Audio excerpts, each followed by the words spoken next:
I essentially had to mentally prepare myself for life at the age of 5. I've always been pretty locked in, and I seen what my mom had to do for me as a single parent. So I had no room to goof off or go the wrong direction or sell drugs or, do anything that can make my mama put her in a predicament where it's not good. Yeah. So I chose to go, a good route as far as you're staying focused. So I stayed focused all through school, and eventually that leads up to this. Good idea, now we buying merch. That's ghetto.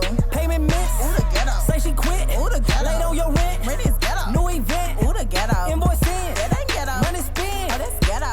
Hold on, it's kind of ghetto being a CEO. Honestly, you already been struggling with marketing. Like, you don't know what you're doing, but you're trying to make 6 figures next year. You're trying to get to 7 figures next year.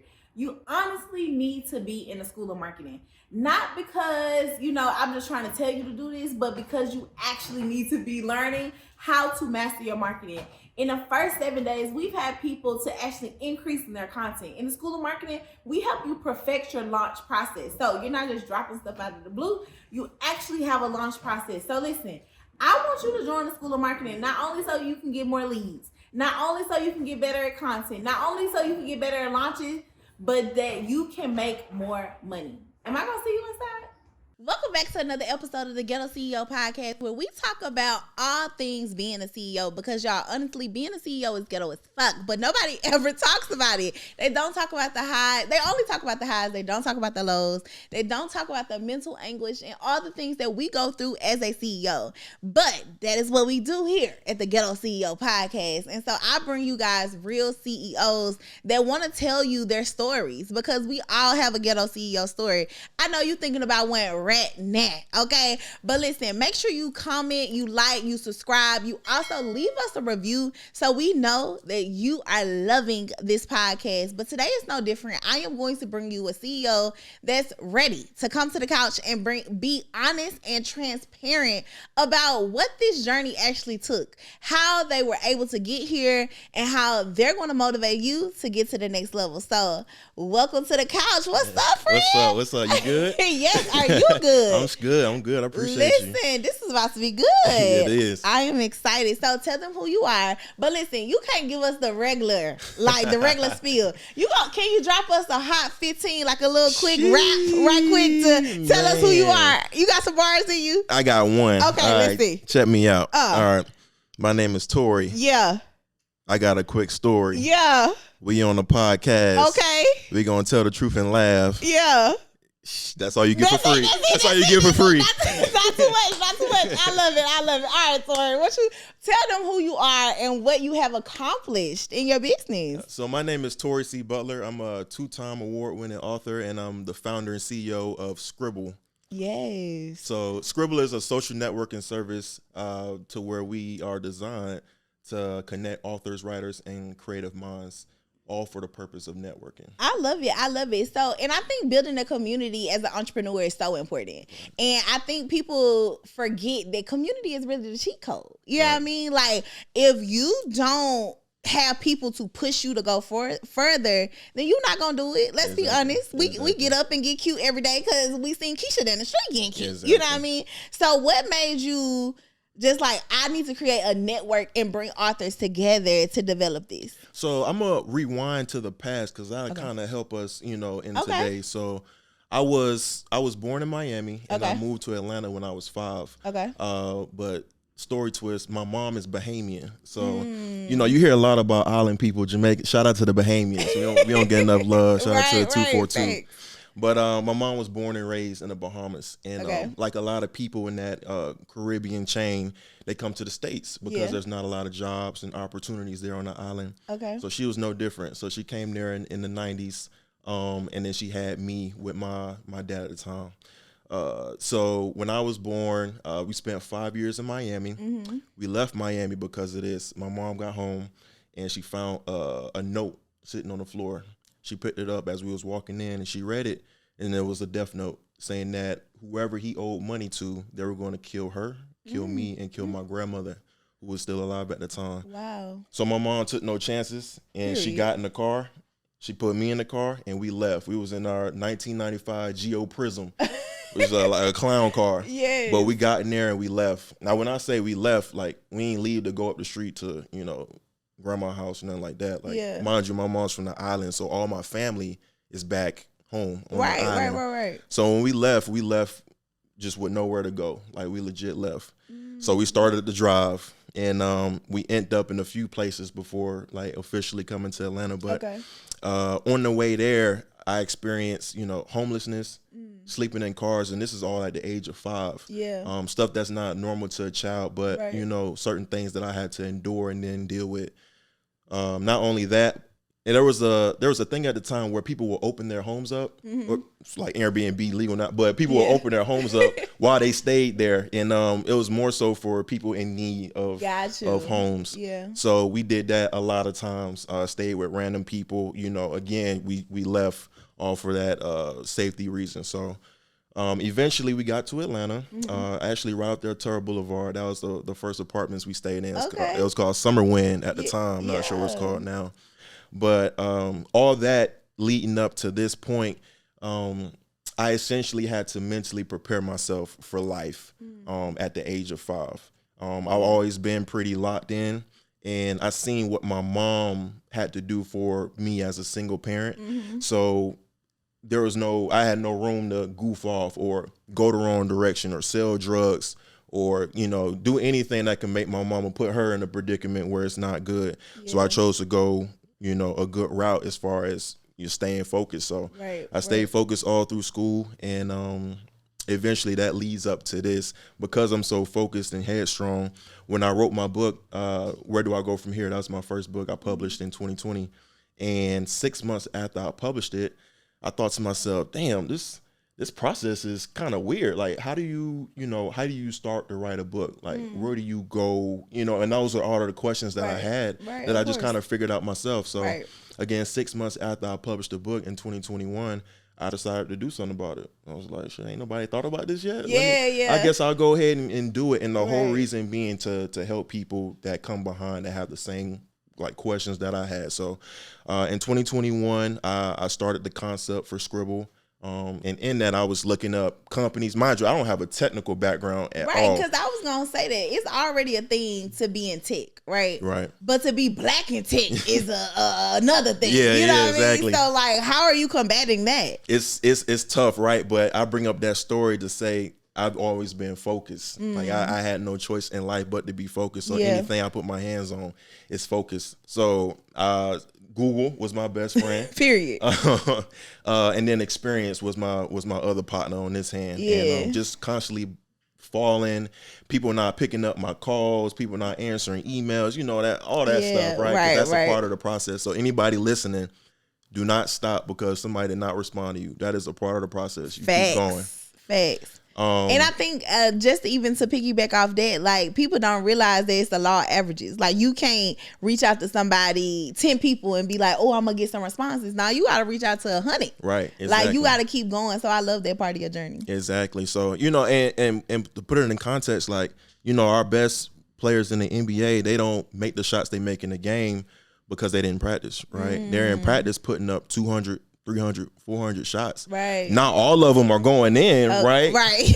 But they're going to constantly put the shots to get better. So it's the same thing in business. You got to put up those shots. You got to get the reps in. Like, you got to be able to practice. So talking about this journey, you black in tech, you're starting this new app. And, you know, I don't think you tell me, is the hard part starting the app or is after the app is finished? Man, it's the day to day. Jesus. Like, it's an ongoing process. From my COO, who's man, he's my guy. He's my guy. I love that. My tech team.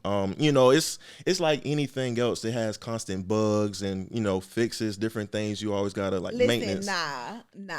Something about that tech life. Because I got a friend that got a software company, and something about that tech life is just elevated CEO stress. Yeah. Because it's like, I'm just thinking about your staff. You got a staff like real people, developers that understand, and they know they are high demand, so you can't even negotiate with them. Yeah. You can't they know. You can't even like be like, you gotta come correct. Yeah, you gotta come correct, you know. And I remember my friends telling me, like, the developers know that they so good and that you need them. They'll go miss it for a week. You be like, all right, man, welcome back to the team. Yeah, it's tough. But you definitely have to keep a tight hold on your team for sure. You have to know what's going on. But what I don't want to do is skip a step on how I even developed like a tech team and all that stuff, right? So in 2021, that's when I started the concept for Scribble. Okay. And at first, before I called it Scribble, I called it Indie Author. So we can put that in the history book.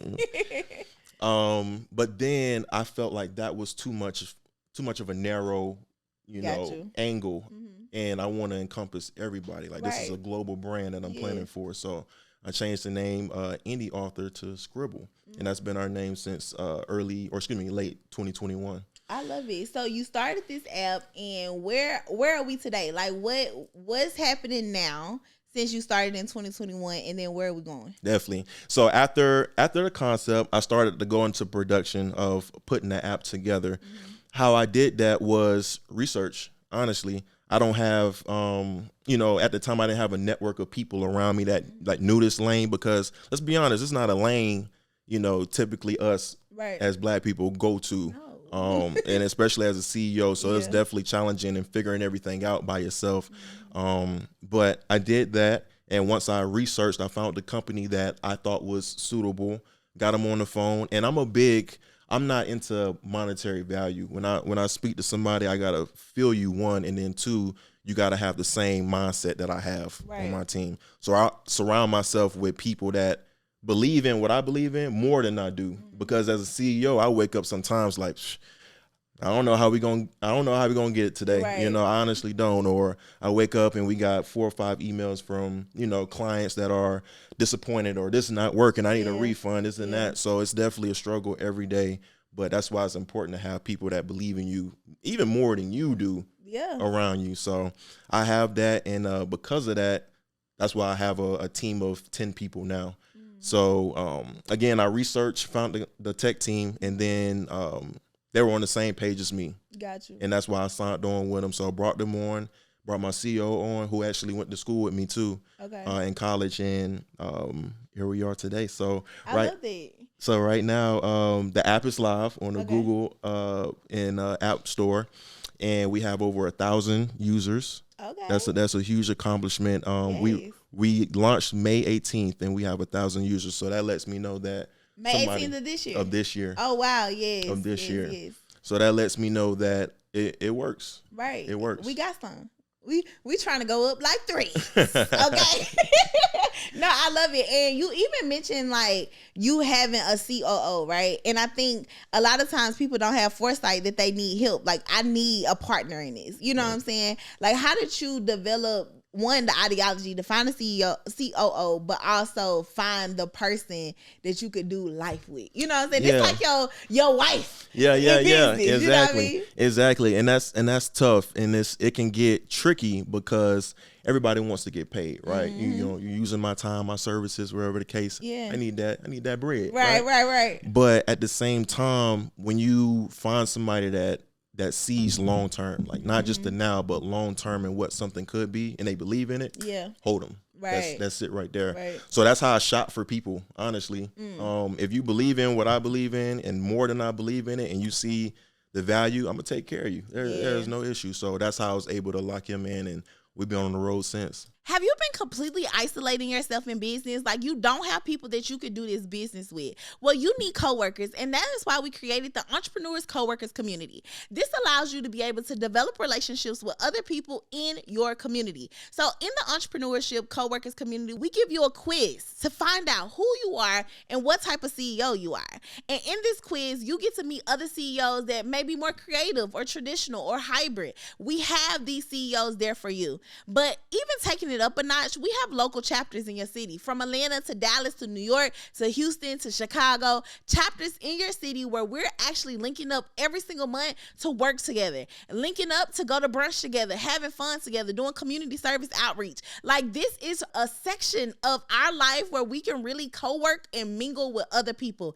It's time for you to get some coworkers, sis. And this community is completely free. Just because you're watching this podcast, all you have to do is stop, pause the podcast, click the link below, take the assessment, get in the community, and I'll see you there. Bye, coworker. Back to the episode. I love it. And so I even know building a tech company ain't like building, you know what I'm saying, like a service based, something small, right?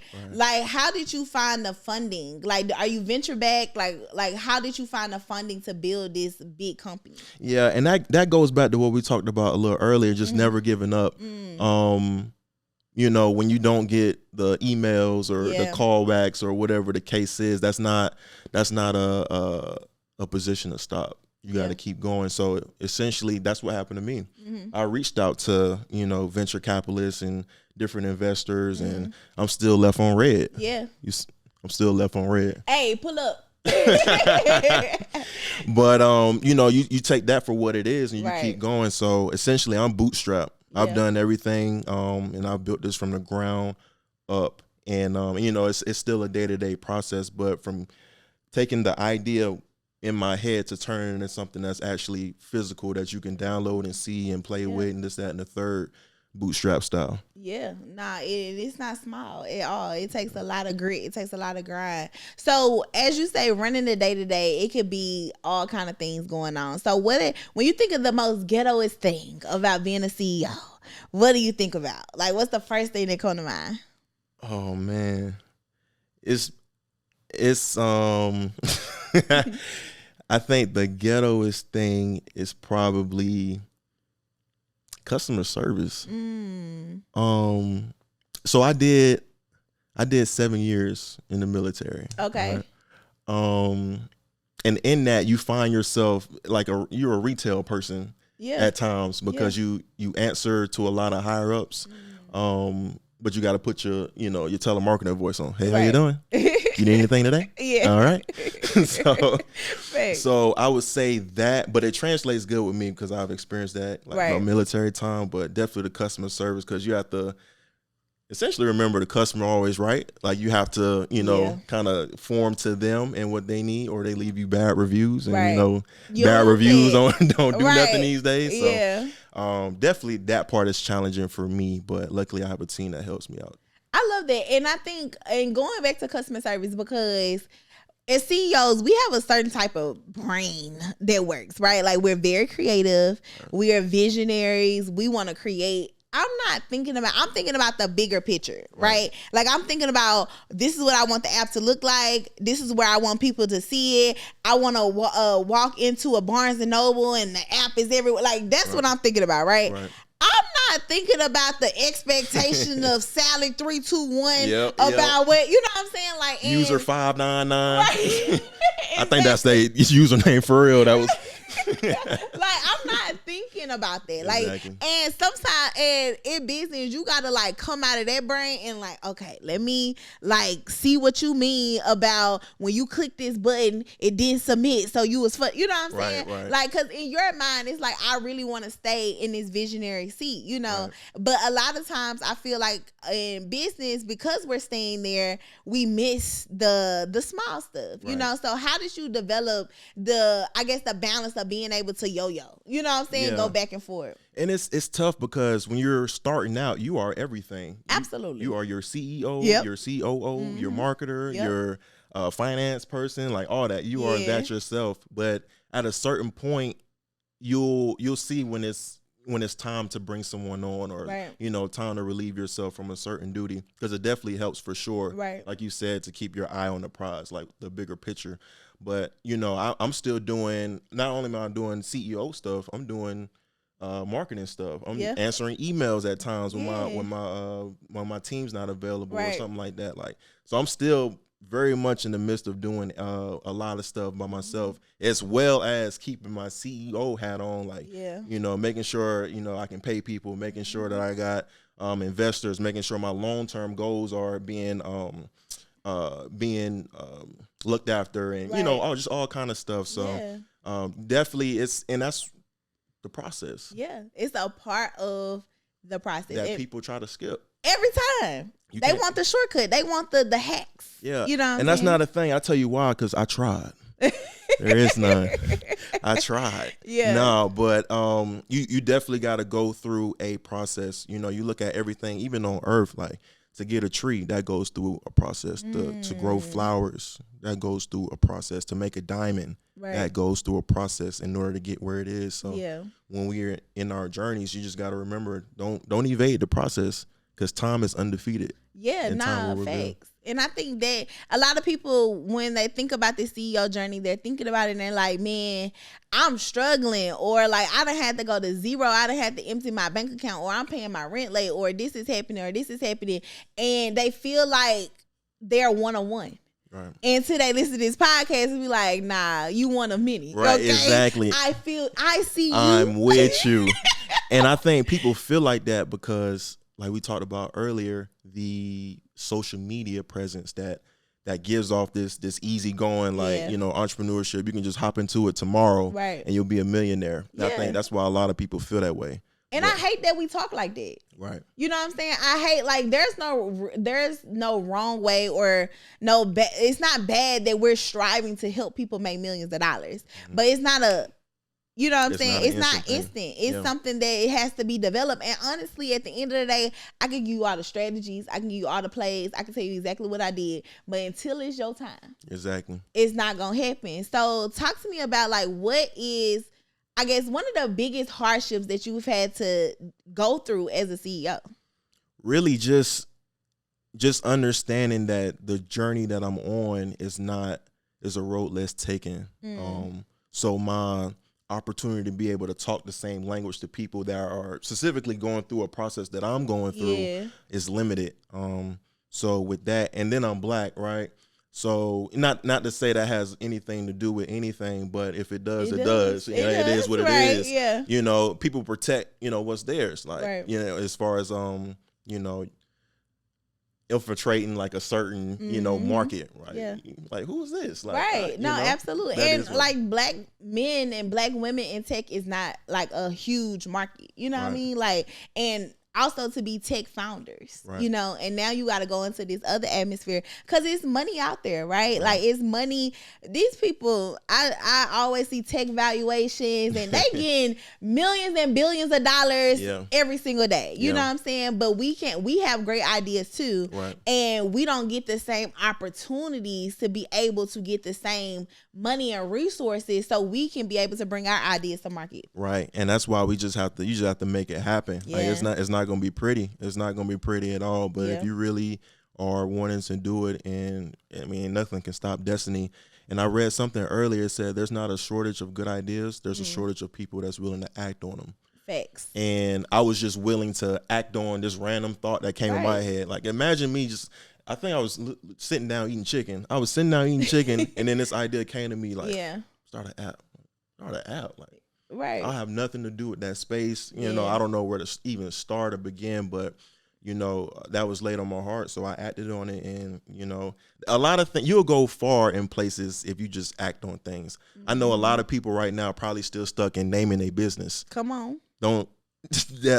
We can come back to it. That's called rebranding. Yeah. We can come back to that. Or just do it. Yeah. Just do it. Or just go and we'll figure out the rest later. That's really what this is, huh? Yeah. Go and we'll figure out the rest later. And that's my philosophy, right? Like, I am a jump off the porch and figure out where the parachute at on the way down. Right. Okay? Because at the end of the day, you gonna fail. Mm-hmm. You gonna go to zero. It's gonna be hard. So why are we delaying the process? Exactly. Like, I might as well just go through it. Exactly.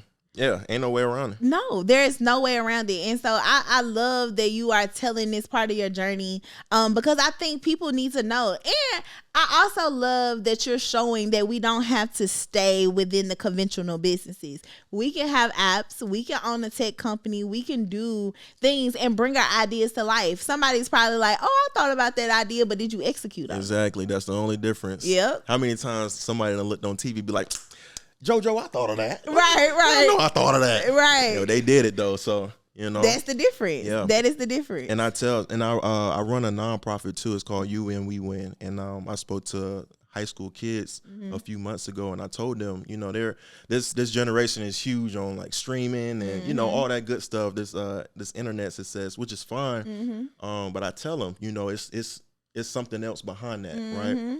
And what I mean by that is, for example, I told them to look up somebody that streams and let me know how much they make or whatever like that. They brought up the number. Let's just say it was like $5 million a year or something like that. I said, okay, does that person own the platform that they're streaming on? They said, no. Oh, okay. So think about it like this. If I'm the owner of the platform and I have enough money to give you 5 million, 10 million, 15 million, how much you think I'm getting? Yeah. How much you think I'm eating? Right. So let's really put it in perspective. I tell them, don't have a narrow mind when it comes to this. Like it's a bigger picture. Behind the smoke and mirrors, there is another side. That's what I want people to look at. And on top of the mission and vision of Scribble, that was a part of my process too. Was to get somebody front stage that look like them, that got tattoos, that is not conventional tech, like just somebody from Miami, like, and I told the original story, like just somebody that just figured it out and just wouldn't stop. So that's what I would say. And, don't fall victim to the internetpreneurs. You got to quote me when you use this again. Yes. You got the internetpreneurs and you got the entrepreneurs. Right. And we already know what's going on with that. Internetpreneurs, they going to sell you that dream of what it is, but the entrepreneur is going to tell you what it ain't. Yep. They don't keep it real with you. And that's on period. Okay. Now, last question. Is there any regrets that you've had along this journey that you see now? You like, okay, I had to go through that for this, but any regrets that you've had? I say no because, and I don't want this to sound cliche because everybody say the L is for lesson. Yeah. But honestly, they were lessons. I don't have any regrets on anything because I think strategically everything that was done to get here. I love it. Well, y'all, this was good. Okay. Anything y'all want to lead the people with before we go? We definitely appreciate you tuning in. If you want to follow me, you go to TorreyButler.com. Make sure you download the app. Go to thescribbleapp.com or just go to the App or Google Play Store. Type in Scribble, then period, and then you'll see us pop up, man. I love it. If you are author, you need to get on in the wave, okay? Listen, thank you guys for tuning in to another episode of the Ghetto CEO Podcast, where we talk about all things giving ghetto, being a CEO. Make sure you like, comment, and subscribe, but go to the Apple Podcast and leave us a review. Let us know how you enjoyed this episode, what your favorite episode is. And last but not least, make sure you tune in to the Monday meetings with me and my brother Cody every Monday at 5 a.m. on Apple Podcasts or Spotify Podcasts. I'll see you guys later. Bye, y'all.